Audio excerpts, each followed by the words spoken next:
إن الحمد لله نحمده ونستعينه ونستغفره ونعوذ بالله من شرور أنفسنا ومن سيئات أعمالنا من يهده الله فلا مضل له ومن يضلل فلا هادي له أشهد أن لا إله إلا الله وحده لا شريك له وأشهد أن محمدا عبده ورسوله أما بعد فيا عباد الله أوصيكم ونفسي بتقوى الله عز وجل قال الله تعالى في كتابه الكريم بعد أعوذ بالله من الشيطان الرجيم يا أيها الذين آمنوا اتقوا الله حق تقاته ولا تموتن إلا وأنتم مسلمون وقال نبينا محمد صلى الله عليه وسلم خير الكلام كتاب الله وخير الهدي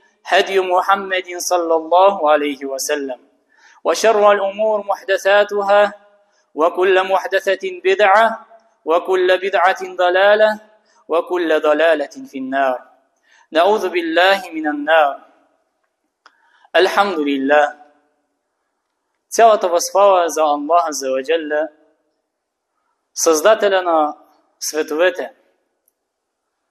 Слава на Аллах, Господаря на всички творения, който е един единствен, който няма съдружници и който заслужава изцяло на Него да се покланяме и Него да почитаме. Няма друг Бог освен Аллах, няма друго божество достойно за поклонение освен Аллах. Един единствен е Той, всемилостив е Той, всемогъщ е Той, вечно смиляващ е Той и вечно прощаващ. Скъпи братя и сестри мюсюлмани, наистина Аллах Субханаху ва Тааля ни дава безброй много възможности, много благодати. И една от тези благодати е именно живеенето в месец Рамадан. Аллах да ни удостои да живееме в месец Рамадан.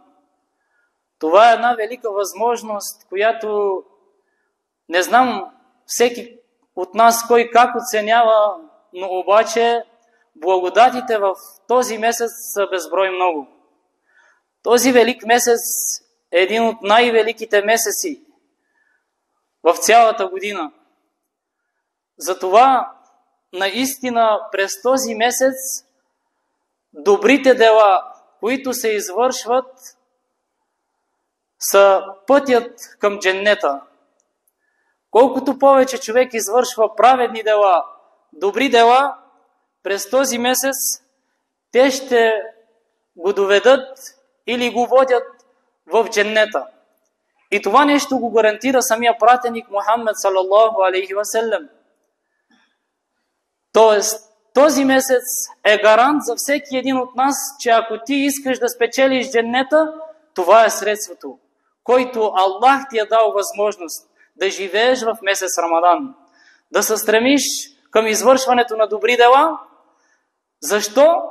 Защото Аллах Азза ва Джалля в Корана, Той лично е подготвил място за хора говеещи там. Подготвил врата, порта, която да влезнат само единствено говеещи през там. И ние със сигурност, ако спазваме повелите на Аллах и искаме да влезнем през тази врата Ар-Райян в дженнета, със сигурност ще влезнем в дженнета. И това е чрез този месец Рамадан. Затова всяка душа, която съществува на тази планета Земя, не би трябвало да пренебрегва този велик месец. Наистина виждаме хора, които живеят в този месец с невежество, пренебрежение, и не оценяват благодатите на този велик месец. Но ние, когато четеме текстове, които са казани от пратеника алейхи салату вассалам, като хадис, който разказва, че пратеника алейхи салату вассалам من صام يوما في سبيل الله بعده الله وجهه عن النار 70 خريفا. Този, който говее един единствен ден заради Аллах Азза ва Джалла, Аллах Субханаху ва Та'аля ще отдалечи неговото лице, неговия поглед 70 години от Джехеннема. Тук става въпрос за един единствен ден. Човек да се въздържа в името на Аллах Азза ва Джалла.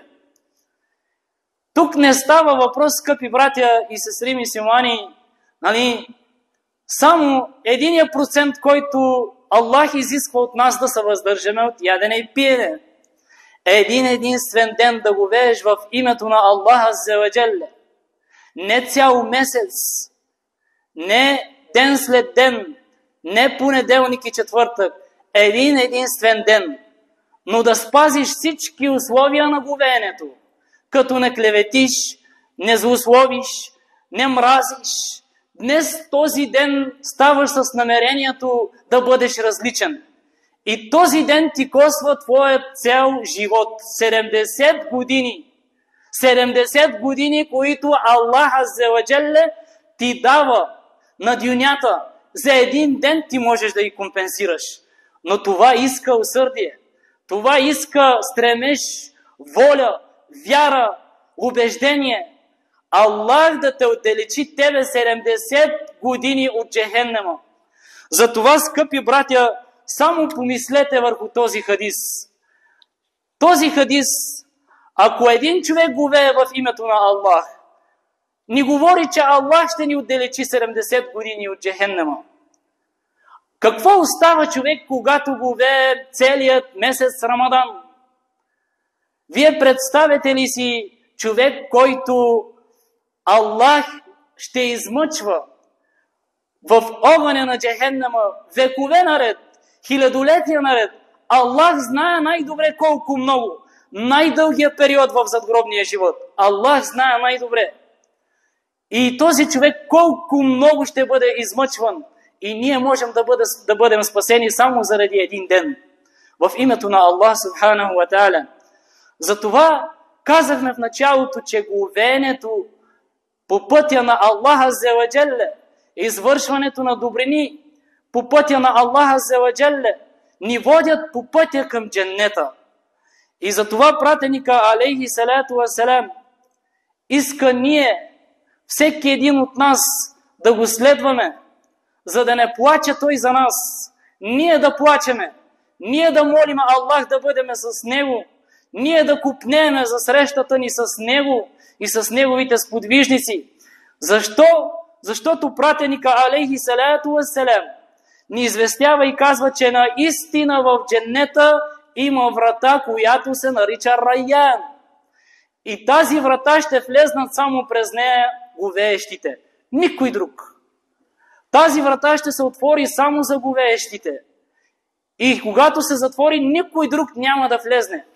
Следователно, говеенето е средство, чрез което ние можем по много лесен начин да спечелиме дженнета, скъпи братя. И тази възможност сега ние имаме.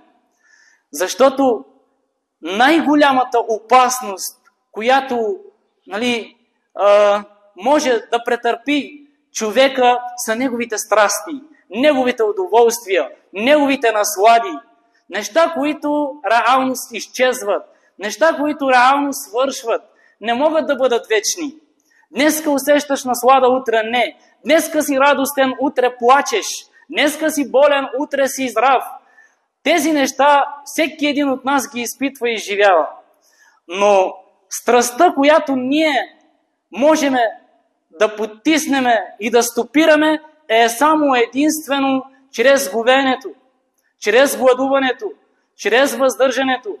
Защото пратеника алейхи салату ва салам, ето защо той насърчава най-вече хората в ранна възраст. Още от ранна възраст младежта, момчетата, момичетата, като им казва: я маашара шабаб, мен истата'a минкум ан ятазаввач фалятазаввач.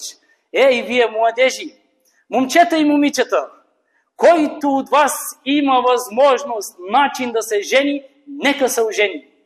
Нека да се жени. Нека не отлага тази възможност. Защото това нещо му коства да престъпи към грях, към прелюбодействие, към харам. Нека не отлага. Нека не живее с предразсъдъци. Нека да бъде осъзнат. И ако той няма тази възможност да се ожени или омъжи, казва пратеника алейхи салату вассалам, тогава нека да говее, за да запази своите полови органи, за да се предпази от харам. Нека да говее. Нека да говее, за да може той да стопира харама, страстта, която жадува за дюнята и купнее за тази дюня. За това удоволствие, което един ден секва, един ден свършва и изчезва. Затова и пратеника ни насърчава още от ранна възраст ние да се превъзпитаме. Превъзпитаме душата си, да свикнем да бъдем дисциплинирани, да можем наистина чрез говеенето ние да намериме пътя към тази врата, Ар-Райян, дженнетската врата. От този хадис не само, че разбираме, че човек още от ранна възраст може, или чрез говеенето той може да се предпази от харамите, но и говеенето виждаме, че служи като щит за харама, щит за страстта. Виждаме, че пратеника алейхи салату вассалам в друг хадис казва: "Ас-сайямул джунне, ас-сайямул джунне минан нар", говеенето е щит за моя раб от огъня. Сега, когато си представиме един човек, който не е на себе си, човек, който е луд, отива и пипа електричеството, вижда ток, който може да го удари. Веднага всички в ума ни изниква съзнанието, че може да го отрепе този ток. Нали така? Този човек е луд, той реално не е на себе си, но обаче пипа там. И всички знаем, че този ток може да го отрепе, може да го убие и може да му косва живота. Този човек е луд. Добре де, субханаллах, пречисте Аллах. Аллах ти казва и пратеника алейхи салату вассалам ти казва, религията ислям ти казва, че твоя щит на дюнята и на ахирета е говеенето. Ти ще се отдалечиш 70 години от джехеннема. Говеенето служи за тебе като щит и ти не можеш един ден да служиш на Аллах, да говееш заради Аллах и да се подчиниш на Аллах. Единствен ден. Този човек е луд.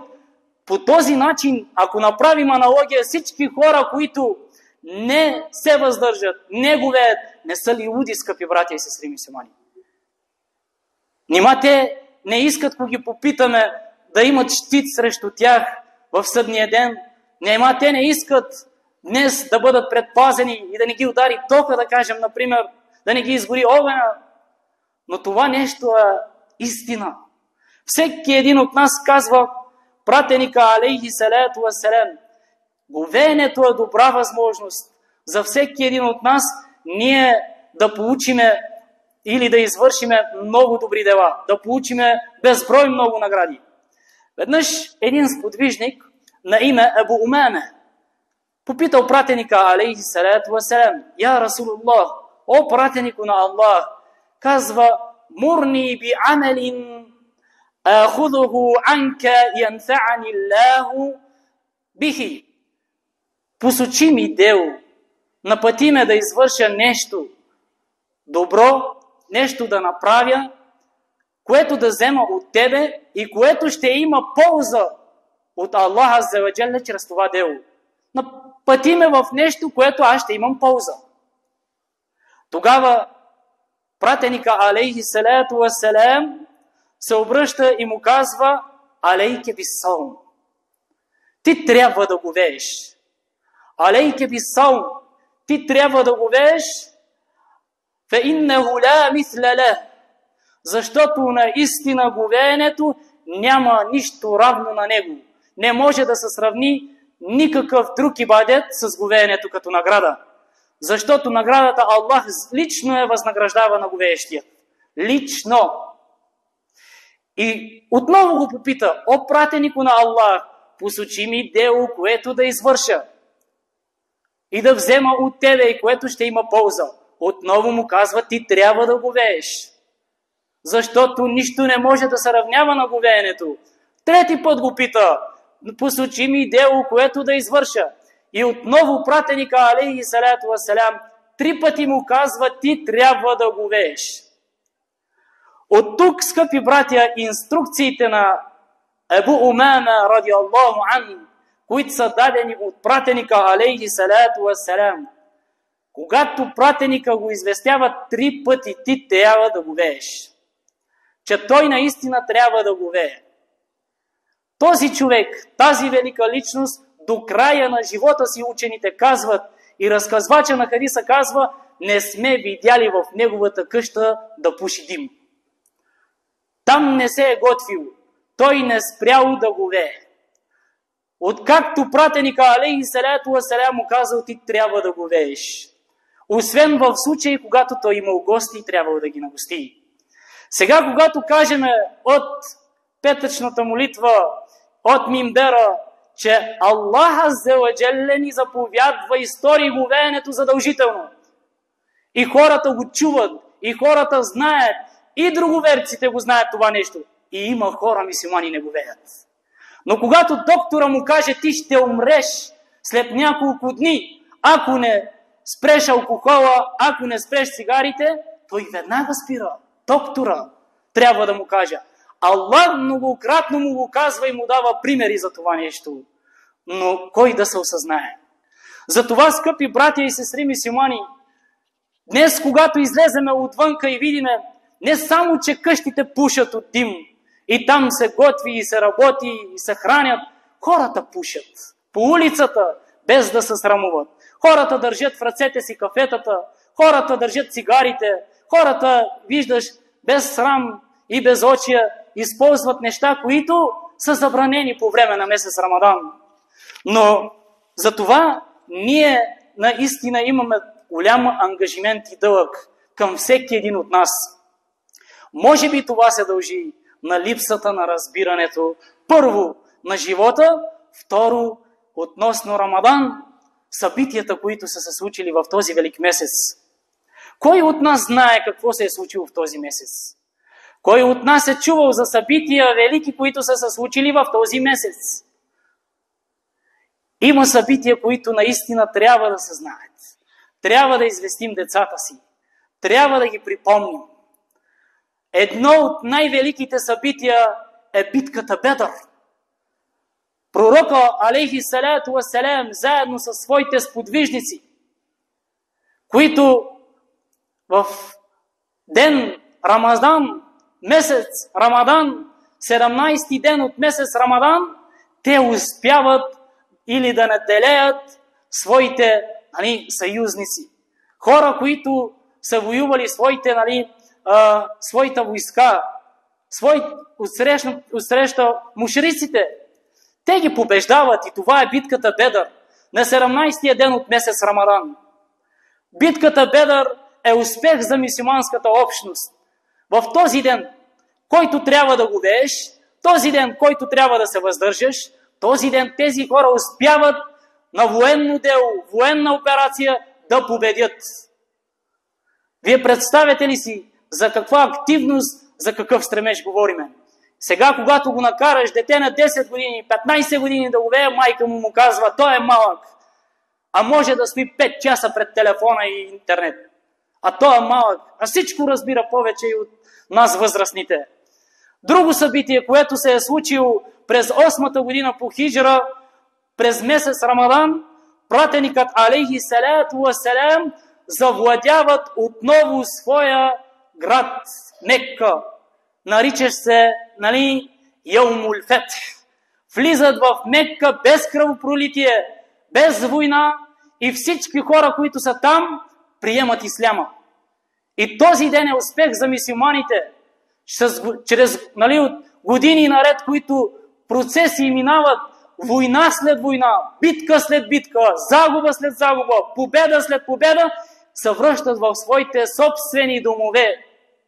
Вие представете ли си да бъдеш прогонен с насила от твоята земя, от твоето място и да воюваш за тази земя, просто за да съществуваш? Нищо повече. И това днес се случва и с нашите братя и сестри мюсюлмани в Палестина. И за това другият успех, който се случва в месец Рамазан, 658 година, мюсюлманите през месец Рамадан побеждават монголците в Палестина. През тази година. Добре, помислете само тази активност каква е била сред тези хора. Най-голямата активност, най-големия стремеж в месец Рамазан е била сред самите пратеници, сподвижници. В месец Рамадан, скъпи братя и сестри мюсюлмани. Затова ние много добре трябва да се замислиме кой път трябва да поемем. И тук трябва да обърна послание или да се обърна и да апелирам към хората, които не говеят. Хората, които не се въздържат в месец Рамадан. Хората, които пренебрегват месец Рамадан. Тези хора, скъпи братя и сестри мюсюлмани, нима не осъзнават в какво състояние са, в какво време са. Нима не мислят за себе си. Нима вие, които не говеете, не осъзнавате, че ще бъдете наказвани в задгробния живот. Време, което е неизмеримо. Нима не смятате, че след задгробния живот, деня на съживяването, отново ще бъдете наказвани. И само единствен хадис мога да споделя към хората, които не искат да говеят или не говеят. Казва Расулуллах салаллаху алейхи васелем, хадис, който наистина би трябвало всеки един от нас да ни стряска. По време на сън, пратеника алейхи салату васелем вижда двама човека на сън. Вижда тези двама човека как Аллах азза ва джалля ги наказва в гробовете. Казва Расулуллах салаллаху алейхи васелем, бейна ана наимун атани раджулан. Когато аз един ден бях легнал и заспах на съня, видях двама души. فأخذ بضبعي فأتايا بجبلا وعرا. И които двама души ме взеха в ръцете си и дойдоха с мене, ме взеха в ръцете си и ме взеха до една неравна планина, стръмна планина. Планина, която реално не всеки или човек, като погледне, не може да се изкачи там. И разказва следното: факаля ис'ад. И ми казаха: качвай се. Качвай се. Пратеника алейхи салату вассалам рече: инни ла утайкуху. Факаля инна санусахилуху лека. Наистина нямам тази сила да се изкача там. Напротив, ние ще ти помогнем и ще те улесниме да се изкачиш до там. Тогава казва Расулуллах салаллаху алейхи васеллем: фасаидту хатта идha кунту фи саваил джабали. И когато се изкачих заедно с тях, на върха на планината, тогава фаидha би асватин шадида, чух много страшни и силни викове. И рекох: факулту ма хази асват. Какви са тези викове? Какво се случва? Тогава те казаха: факалу хада уау ахлинна.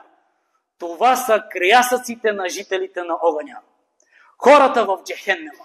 Хората в задгробния живот, които Аллах ги наказва. Това са викове, казва, като викове, като на животните, които крещят и викат. И тогава пратеника алейхи салату вассалам рече: ثم انطلق بي فإذا أنا بقوم معلقين بأراقيبهم مشققة أشداكهم تسيل أشداكهم دما. Тогава, след като попитах какви са тези викове, какви са тези гласове, тогава казаха: това са виковете от хората, които Аллах ги наказва в огъня. Обитателите на огъня. След това отидоха с мен по-нататък и се оказахме близо до хора. Една група хора, които бяха обесени, както животното се коле по време на курбан и се закача за нозете, за краката, за сухожилията, бяха обесени по този начин. И своите крайници на устите си, или сухожилията и крайниците на устите бяха разкъсани и течеше кръв от тях. И тогава пратеника алейхи салату вассалам рече: ма хаула нас? Какви са тези хора? Какво са сторили тези хора? Какво са направили тези хора? Тогава им рече: алладина юфтируна qabla tahillati siyamihim. Това са хора, които прекъсват говеенето си преди да дойде времето, когато говеенето им свършва. Тоест, това са хора, които се ядат и пият през деня по време на месец Рамадан. Това са хора, които не говеят по време на месец Рамадан. Виждате ли картината, скъпи братя? И това са хора, които ще бъдат в гробовете. А какво остава за съдния ден? Аллах да пази. Аллах да ни поправя. Наистина, скъпи братя и сестри мюсюлмани, наистина трябва да внимаваме. Достатъчно грехове имаме. Достатъчно прегрешения имаме. Време е наистина да се замислиме и да се промениме в месец Рамадан. Поне единствен недостатък да премахнем от нас. Затова Аллах Азза ва Джалля казва в Корана: أَلَمْ يَأْتِيَ لِلَّذِينَ آمَنُوا أَنْ تَخْشَى قُلُوبُهُمْ لِذِكْرِ اللَّهِ. Нима не е достатъчно, нима не е ли настъпило за вярващите време? Нима не е ли настъпило за вярващите време сърцата им да се смирят, когато се споменава Аллах Азза ва Джалля? В месец Рамадан най-много се говори за Аллах. В месец Рамадан най-много се служи към Аллах. И в месец Рамадан виждаме хора, които отново не се подчиняват на Аллах. Наистина Аллах Азза ва Джалля ни известява, че тази наслада, това удоволствие, то ще свърши. Ние ще си заминем от този свят. Ние ще бъдем хората, които също ще бъдем погребани, скъпи братя. Затова Аллах Азза ва Джалля ни казва, че Аллах не променя един народ, докато те самите себе си не променят. Това е мюсюлманинът. Мюсюлманинът, който реално не спазва законите на исляма, смятайте, че никога няма той да получи щастието от Аллах Азза ва Джалля, нито в живота, нито в своята работа, нито в своето имущество. Затова ние като мюсюлмани в месец Рамадан наистина имаме голяма и крещяща нужда да преосмислиме делата си, да преосмислиме ежедневието си, да преосмислиме живота си, към къде сме се напътили и към кой път ние трябва да поемеме. Дали ние сме хора от вярващи за задгробния живот, дали ще бъдем поставени там и ще бъдем отговорни пред Аллах за делата си, дали ще носиме равносметка пред Аллах в съдния ден. И ние от хората, които наистина ще бъдем, както казва имам Шафи рахимахуллах, времето, което Аллах ни е дал, е като меча. Ако ти не го изпревариш, не го прережеш, той ще те посече. Аллах ни е дал време, възможност. Ние живееме в месец Рамадан като предишния си месец Рамадан. Или нещо по-различно. Ние ще бъдем рамаданисти само в месец Рамадан или и след месец Рамадан. Затова целта на месец Рамадан е ние да продължиме с ибадета и след месец Рамадан. Затова наистина този живот, който Аллах ни е дал, ние трябва да го цениме. Трябва да се възползваме от тези благодатни минути, от тези часове, от това време, което Аллах ни е дал, да живееме живота в смисъл. И наистина ислямската религия На това ни учи да бъдем дисциплинирани, да бъдем отговорни и не на последно място да бъдем хора, които да вярват в Аллах, да вярват в задгробния живот, да вярват в дженнета, да вярват в джехеннема. Всички тези ибадети ни сочат към това нещо. Затова моля Аллах Азза ва Джалля наистина да укрепи вярата ни, да ни утвърди във вярата ни, да ни засили вярата ни, да не ни отклонява от вярата ни. Моля Аллах наистина да ни утвърждава в стъпките, които днеска сме тук в този прекрасен дом. И наистина моля Аллах Азза ва Джалля да ни възнагради с най-великата награда в месец Рамадан, именно прошката от Аллах Азза ва Джалля, Той да ни опрости. Нека Аллах да бъде доволен от всички вас. بارك الله فيكم. أقول قولي هذا أستغفر الله لي ولكم فاستغفروه إنه هو الغفور الرحيم.